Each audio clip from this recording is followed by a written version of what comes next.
రఘునందనరావు గారు ఒక్క నిమిషం. రఘునందనరావు గారు నేను క్లారిటీ ఇస్తాను. 2 సార్లు జరిగింది. క్రాంతి గారు మీరు చెప్తుంది ఏదైతే ఉందో రఘునందనరావు మన పొంగులేటి మీద యాక్షన్ తీసుకోలేదు అని కేటీఆర్ ఆరోపణ చేస్తుంది. ఎలక్షన్ తర్వాత జరిగిన రైడ్ లో, ఎలక్షన్ తర్వాత అదానీని కలిశారు, అందువల్ల మాఫియా అయిందని చెప్తోంది. ఎలక్షన్ తర్వాత, ఎలక్షన్ బిఫోర్ కూడా, ఎలక్షన్ జరుగుతుండగా కూడా ఒక రైడ్ అయింది. 2 రైడ్స్ అయినాయి. మీరు చెప్తున్న కేసు ఏదైతే ఉందో ఎలక్షన్ తర్వాత జరిగిన కేసు. భరత్ గారు, కెన్ ఐ యాడ్ సంథింగ్? చెప్పండి. ఒక సెంటెన్స్ చెప్పాలా?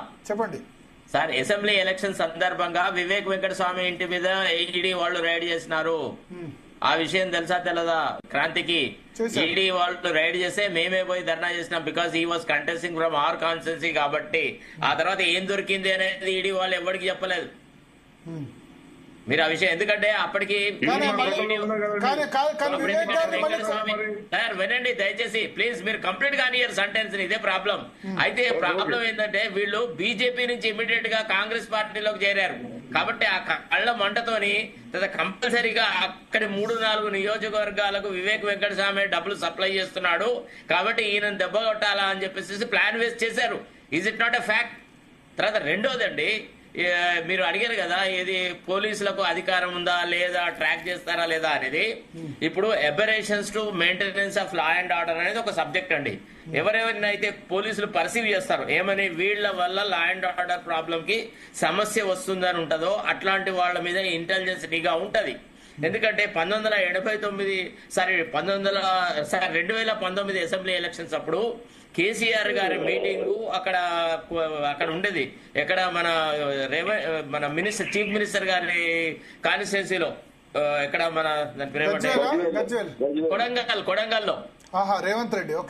రేవంత్ రెడ్డి అయితే ఒక రోజు ముందు రేవంత్ రెడ్డి గారు ఒక స్టేట్మెంట్ ఏం చేశారంటే, ముఖ్యమంత్రి సభను మేము ధ్వంసం చేస్తామన్నారు.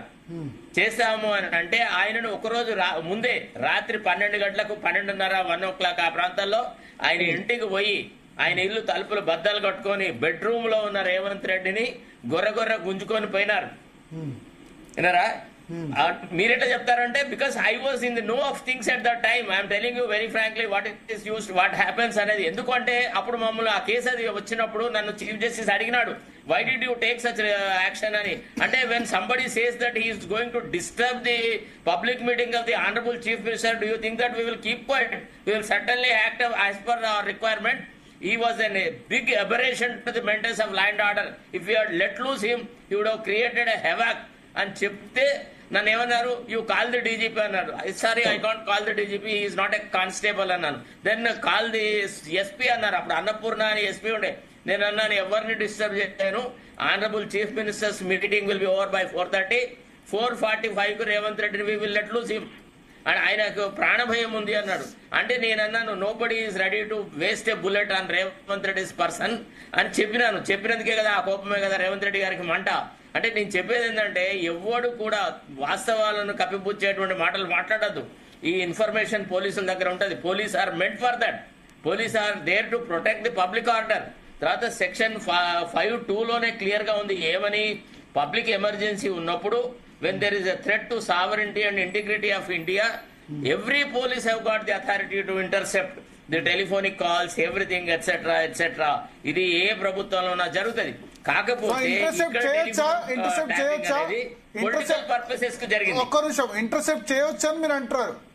Yes, exactly. ముఖ్యమంత్రి సెక్యూరిటీ దృష్ట్యా ఇంటర్సెప్ట్ చేయొచ్చు, అంతేనా? Sovereignty and integrity of India, public safety, public emergency, ఇవి ఉండాలి అంశాలు. రాజకీయ ప్రత్యర్థుల ఫోన్లను భరతన్న మీరు ఒకసారి ఇస్మాయిల్ గారు ఇస్తాను, ఒక్క నిమిషం సార్ మాట్లాడించండి. మీరు చాలా ఇస్తాను, ఇంకా సమయం ఉంది, ఇస్తాను. రఘునందనరావు గారు ఇప్పుడు శరత్ గారు ఒక పాయింట్ రైజ్ చేశారు, సావర్నిటీ లేకపోతే ముఖ్యమంత్రి సెక్యూరిటీ థ్రెట్ ఇటువంటి ఉన్నప్పుడు అది ప్రజాప్రతినిధులైనా ఎవరిదైనా ఫోన్ ట్యాప్ చేయొచ్చు అన్న పాయింట్ ఆయన ఒకటి రైజ్ చేస్తున్నారు.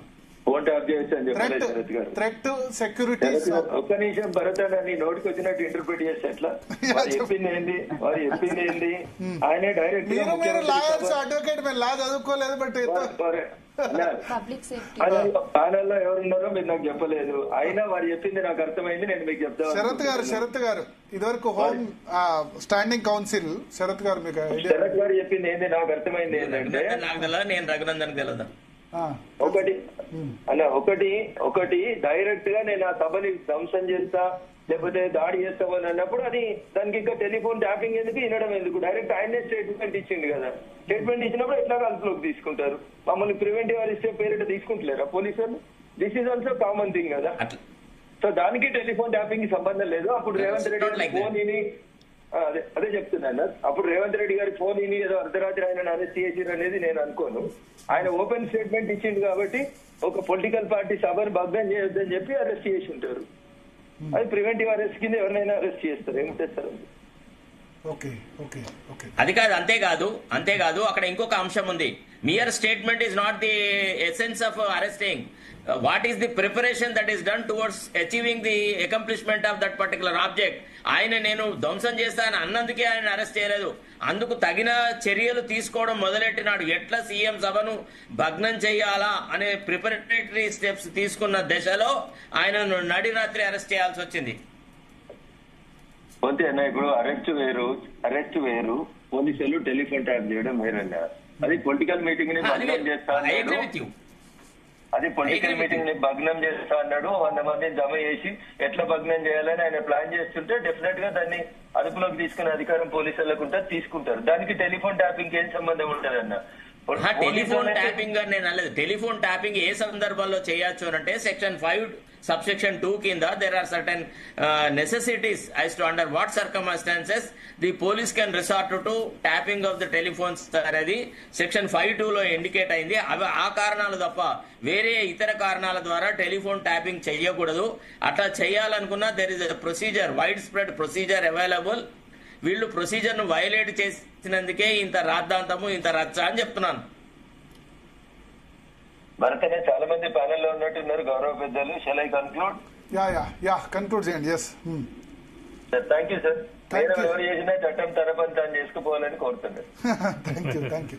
సో ఇస్మాయిల్ గారు, కవిత గారి క్లెయిమ్